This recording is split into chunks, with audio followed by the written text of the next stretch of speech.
다 같이 사도신경 하심으로 온라인 구역 예배 드리겠습니다. 나는 전능하신 아버지 하나님 천지의 창조주를 믿습니다. 나는 그의 유일하신 아들 우리 주 예수 그리스도를 믿습니다. 그는 성령으로 잉태되어 동정녀 마리아에게서 나시고 본디오 빌라도에게 고난을 받아 십자가에 못 박혀 죽으시고 장사된 지 사흘 만에 죽은 자 가운데서 다시 살아나셨으며 하늘에 오르시어 전능하신 아버지 하나님 우편에 앉아 계시다가 거기로부터 살아있는 자와 죽은 자를 심판하러 오십니다. 나는 성령을 믿으며 거룩한 공교회와 성도의 교제와 죄를 용서받는 것과 몸의 부활과 영생을 믿습니다. 아멘. 찬송가 336장 찬송 부르시겠습니다.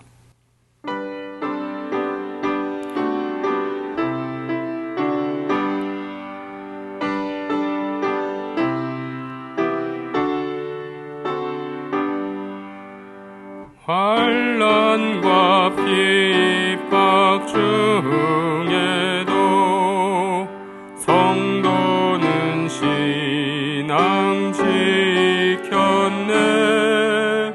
이 신앙 생각할 때에 기쁨이 충만하도다.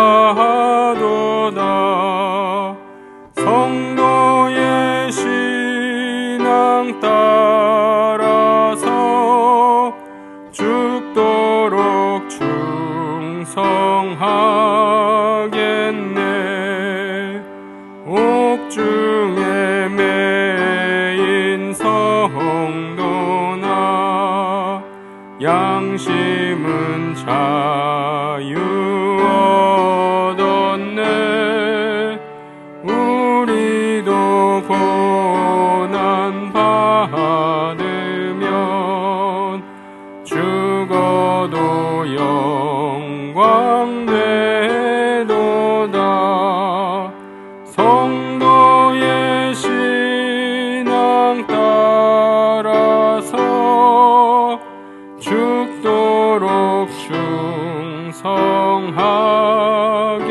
충성하겠네. 성도의 신앙 본받아 원수도 사랑하겠네. 인자한 언어 행실로 이 신앙 전파하리라. 성도의 신앙 따라서 죽도록 충성하겠네. 아멘. 이승현 목사님 기도해 주시겠습니다. 은혜와 자비가 풍성하신 하나님 아버지, 지난 한 주간도 주 날개 아래 평안히 거하게 하셨다가 온라인 구역 예배로 주께 예배하게 하시니 감사를 드립니다. 우리가 올려드리는 이 예배를 기뻐 받아주시고 살아계신 주님 홀로 영광 받으시옵소서. 사랑의 하나님, 우리는 지금 대림절을 보내고 있습니다.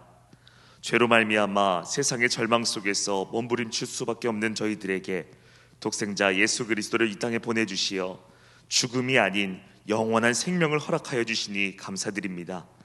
하늘을 두루마리 삼고 바다를 먹물 삼아도 형언할 수 없는 그 크신 하나님의 은혜에 늘 감사하게 하시고 이 대림절을 주 안에서 거룩하게 보낼 수 있도록 우리에게 믿음 더하여 주옵소서.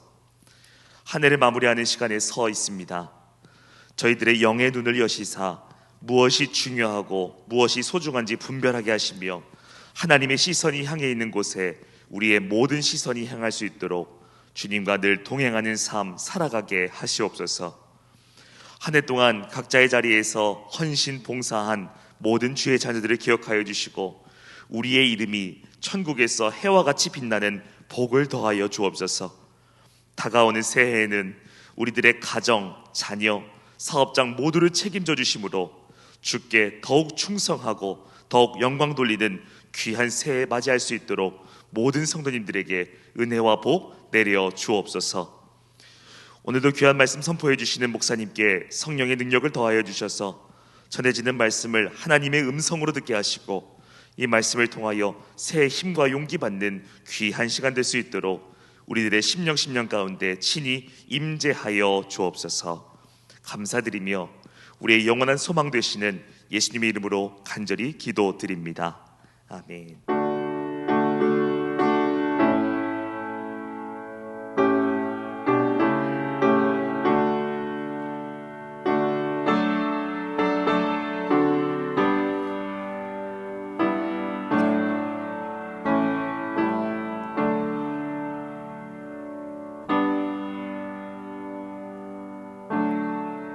함께 나눌 말씀 신약성경 데살로니가 후서 1장 우리 3절부터 12절까지 말씀입니다. 신약성경 334페이지입니다.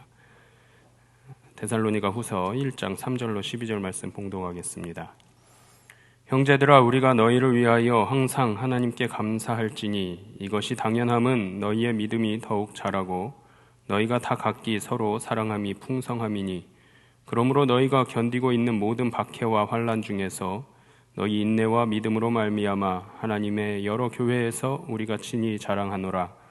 이는 하나님의 공의로운 심판의 표여 너희로 하여금 하나님의 나라에 합당한 자로 여김을 받게 하려 함이니, 그 나라를 위하여 너희가 또한 고난을 받느니라.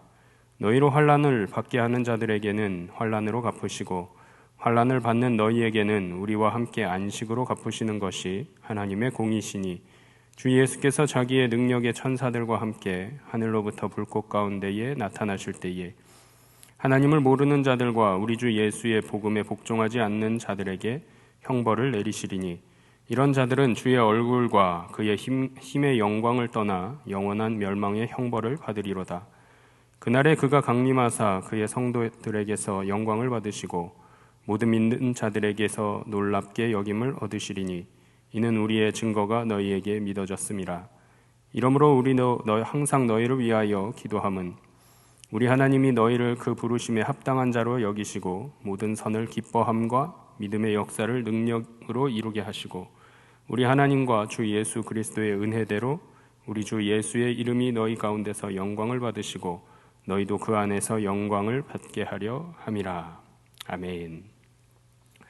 오늘 본문 말씀 통해서 우리 지혜로운 자의 삶 네 번째 시간으로 공의를 실천하는 공동체에 대한 말씀의 은혜를 나누고자 합니다. 작년 우리 10월 23일자 우리 한겨레 신문에 실린 기사의 한 꼭지입니다. 진료비 1,000원 상계동 슈바이처 김경희라는 제목의 기사였는데요.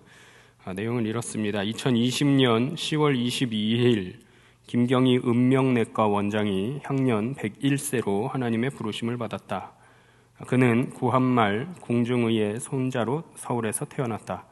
배제고보 3학년 때인 1936년에 폐결핵으로 죽을 고비를 넘기면서 헐벗고 굶주린 사람들을 위해 일생을 헌신하겠다고 서원하였다. 세브란스 의전 2학년 때인 1941년에 서울 답심리 조선보육원 무료 진료 활동을 시작하여 1973년 일본 유학 후 서울과 전국의 빈민촌을 돌며 무료 진료를 하였다. 1984년 당시 대표적인 빈민촌이었던 상계동에 음명내과를 개원하였고, 전 국민 의료보험이 시행된 1989년까지 이른바 1,000원 진료를 시행하였다. 이는 병원비가 없어서 치료를 받지 못하는 일이 없게 하겠다는 자신의 서원에 입각한 결정이었다. 1985년 음명장학회를 세워 2,000여 학생을 지원하고 심장병 수술 후원회를 결성해 선천성 심장병 환자를 치료하였다. 2004년 노환으로 병원 문을 닫은 후에도 독거노인 왕진을 다녔다. 이런 헌신적인 활동을 하면서도 하나님이 그에게 주신 전재산 53억을 1996년 4월에 연세의료원과 모교를 위해 전액 기부하였다. 불과 1년 전에 실렸던 기사의 내용입니다. 이 내용은 공의를 실천하였던 한 분의 이야기를 담고 있습니다. 그런데요, 이 공의의 실천은 기사의 주인공처럼 개개인에게만 있어야 하는 것이 아닙니다. 이 사명이 바로 지혜로운 자의 삶을 살아내는 방법임을 우리가 잘 알고 있습니다. 오늘 말씀을 통해서 공동체가 공의를 실천해야 함을 깨닫고 마음에 새기시고 또 이루어 가시는 우리 성도님들 모두가 되시기를 소망합니다. 자, 오늘 본문 말씀에 기록된 데살로니가 교회는요, 바울이 2차 전도 여행 중에 세웠고요.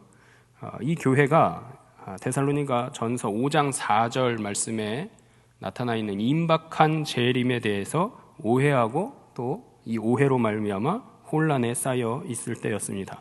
자, 도대체 무슨 말씀이었는지 데살로니가전서 5장 4절 말씀 함께 읽겠습니다.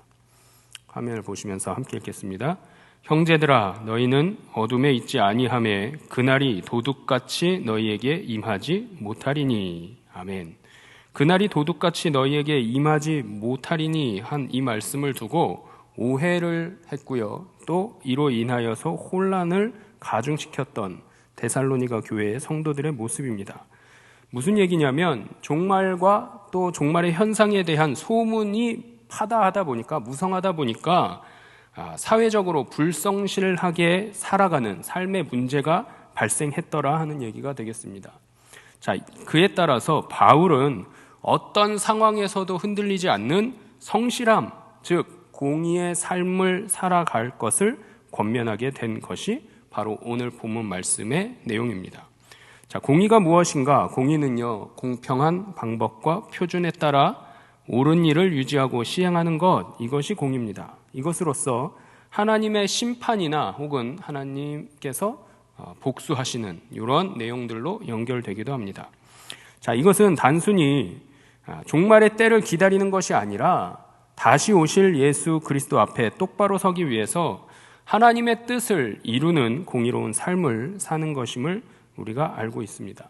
자, 일종의 종말론적인 긴장감 속에서 하나님의 명령을, 하나님의 말씀을 끝까지 붙들고 살아가는 것이 되겠습니다. 자, 그렇다면 공의의 삶은 구체적으로 어떤 삶인지 몇 가지로 살펴보고자 합니다. 자, 첫 번째 기억하셔야 될 것은 공의의 삶은 변함이 없는 성실이다라는 것입니다. 인내, 또 믿음은요, 하나님 공의의 심판의 표징이고요, 하나님 나라에 합당한 자격이다라고 오늘 본문 말씀에서 기록하고 있습니다. 본문 5절 말씀 함께 읽어보겠습니다. 이는 하나님의 공의로운 심판의 표요, 너희로 하여금 하나님의 나라에 합당한 자로 여김을 받게 하려 함이니 그 나라를 위하여 너희가 또한 고난을 받느니라. 아멘. 자, 이 말씀에서요, 데살로니가 성도들은 환난과 핍박을 참아낸다고 해서 그 자체가 하나님 나라에 합당한 자가 되었다는 것을 말하고 있는 것이 아님을 알고 있습니다. 하나님 나라에 합당한 자가 된다는 것은 데살로니가 성도들의 행위나 또 공의로 이루어지는 것이 아니라 하나님의 은혜로 되는 것이죠. 이 하나님의 은혜는 그들로 하여금 믿음을 소유하게 하였고요, 뿐만 아니라 모든 환난 또 핍박 가운데서도 끝까지 믿음을 지킬 수 있는, 또 지킬 수 있도록 보호해 주신 하나님의 은혜였음을 잘 알고 있습니다. 자, 따라서 공의의 삶은 하나님 나라를 위해서 겪는 고난이 있고 그 고난을 이해해야 되고 그에 따라서 인내하는 믿음의 삶으로 살아가야 합니다. 그것이 현재 나에게 주어진 고난이라 할지라도 믿음으로 인내하는 성실함이 바로 공의의 삶임을 기억하시는 우리 성도님들 모두가 되시기를 바랍니다. 자, 이사야에 따르면요, 메시아는 이사야서 11장 5절 말씀에 공의로 그의 허리띠를 삼으며 성실로 그의 몸에 띠를 삼으리라 하였고요, 베드로는 여기에 대해서 베드로전서 2장 19절 말씀에서 부당하게 고난을 받아도 하나님을 생각함으로 슬픔을 참으면 이는 아름다우나 라고 증거하고 있습니다. 고난이 있지만, 어려움이 있지만 하나님을 생각하고 이겨낼 수 있는 공의의 삶이 우리에게 주어진 지혜로운 자의 삶이다라는 것을 우리가 기억해야 할 것입니다. 조지 뮬러도요, 우리의 연약함은 예수 그리스도의 능력이 나타날 기회이며 우리의 고난과 연약함이 크면 클수록 더 큰 도움이 있다고 하였습니다. 자, 오늘 본문에서도요, 하나님은 어떤 분으로 소개하고 있냐면 공의로운 분이다라고 소개하고 있습니다. 본문 7절 말씀 읽어보겠습니다. 환난을 받는 너희에게는 우리와 함께 안식으로 갚으시는 것이 하나님의 공의시니 주 예수께서 자기의 능력의 천사들과 함께 하늘로부터 불꽃 가운데에 나타나실 때에. 자, 이 본문 7절 말씀에서 우리와 함께라고 했는데 여기 우리는 누구냐면요, 바울 그리고 실라와 디모데를 나타내는 말입니다. 바울과 실라와 디모데와 함께 너희에게는 안식으로 갚으시는 하나님이 공의시다라고 소개하고 있습니다.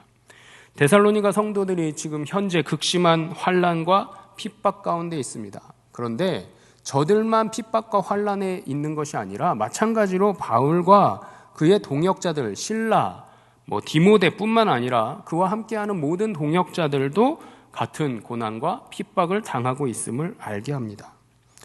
자, 그뿐만 아니라 바울은 데살로니가 성도들과 일체감을 나타냅니다. 너희들과 우리가 하나다라는 거죠. 그들이 환난에 대한 또 환난이나 안식에 대한 이해를 통하여서 동참할 수 있다라는 사실을 강조하면서 깨닫게 합니다. 공평한 하나님이 성실함으로 우리의 상황을 살펴보시기 때문에 가장 잘 아시는 그분께서 우리의 삶을 어루만져 주실 것을 믿음으로 선포하라는 말씀이죠. 자, 두 번째 공의의 삶은 어떤 삶이냐면 온전한 신뢰의 삶입니다.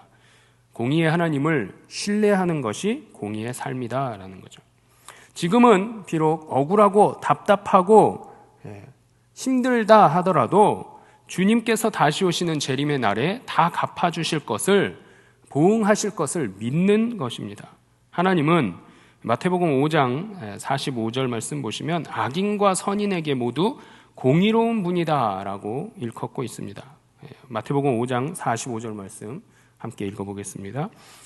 이같이 한즉 하늘에 계신 너희 아버지의 아들이 되리니 이는 하나님이 그 해를 악인과 선인에게 비추시며 비를 의로운 자와 불의한 자에게 내려주심이라.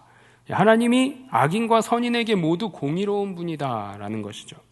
또 신명기 32장 4절 말씀 보시면 그 공의로운 하나님에 대해서 신뢰를 가지라라고 말씀하고 있습니다. 함께 읽어볼까요? 그는 반석이시니 그가 하신 일이 완전하고 그의 모든 길이 정의롭고 진실하고 거짓이 없으신 하나님이시니 공의로우시고 바르시도다. 아멘.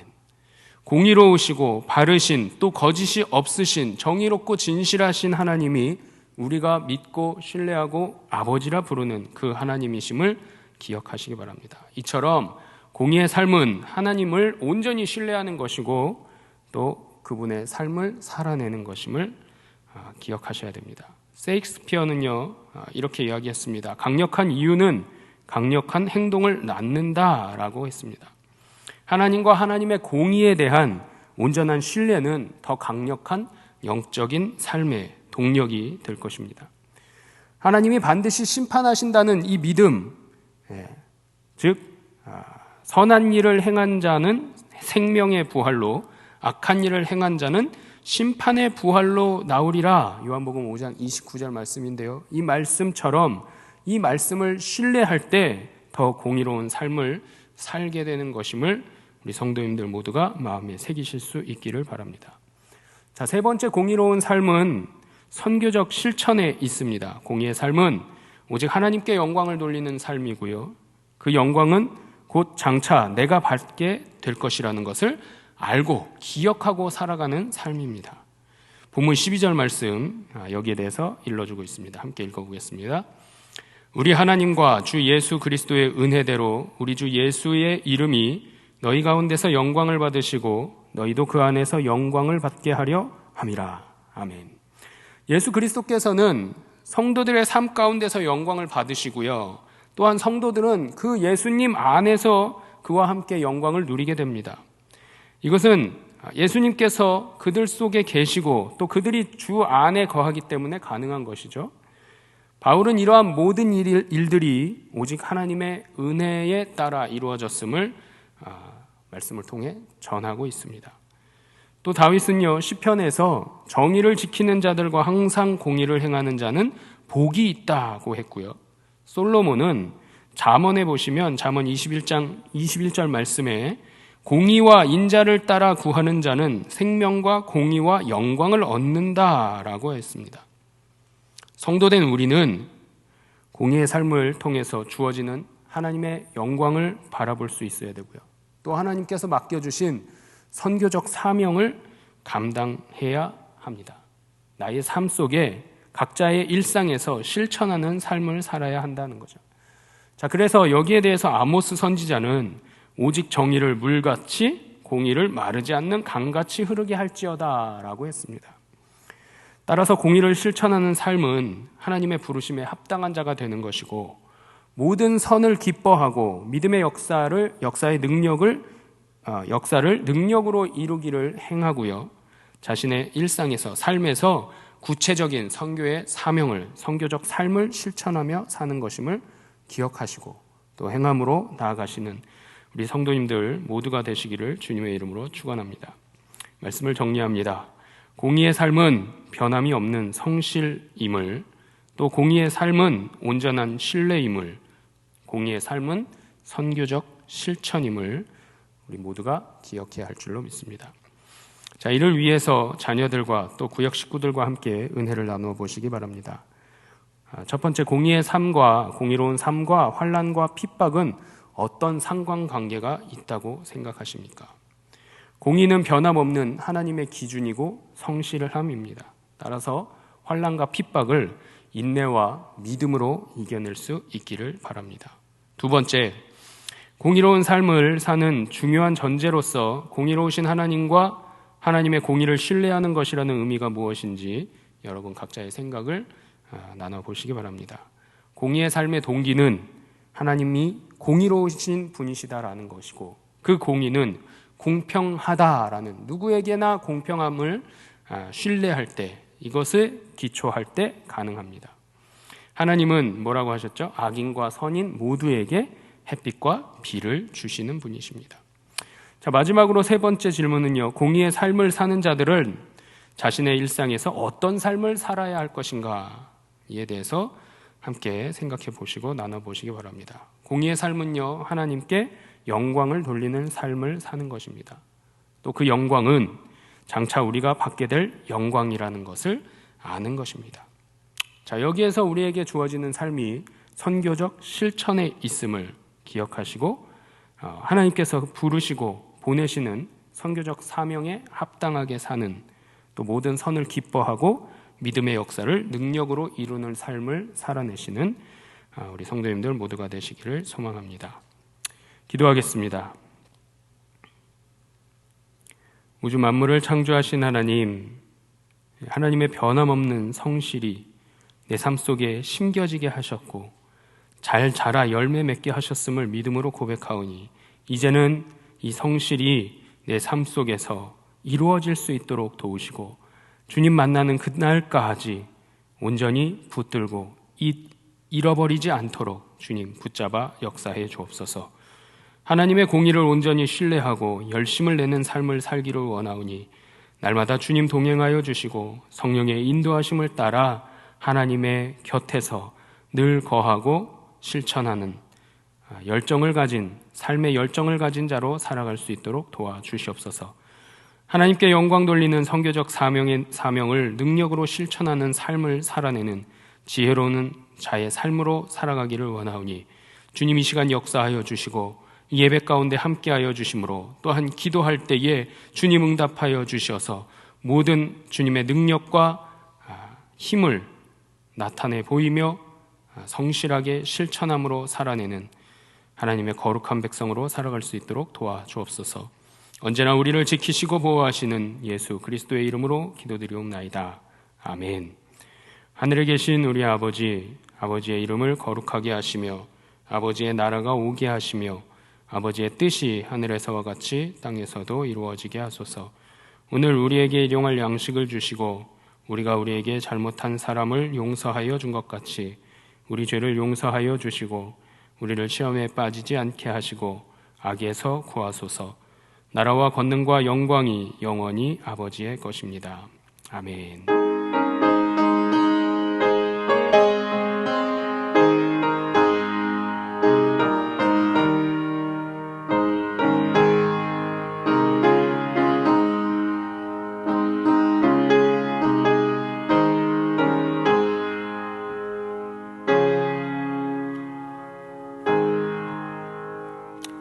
온라인 구역 예배를 마쳤습니다.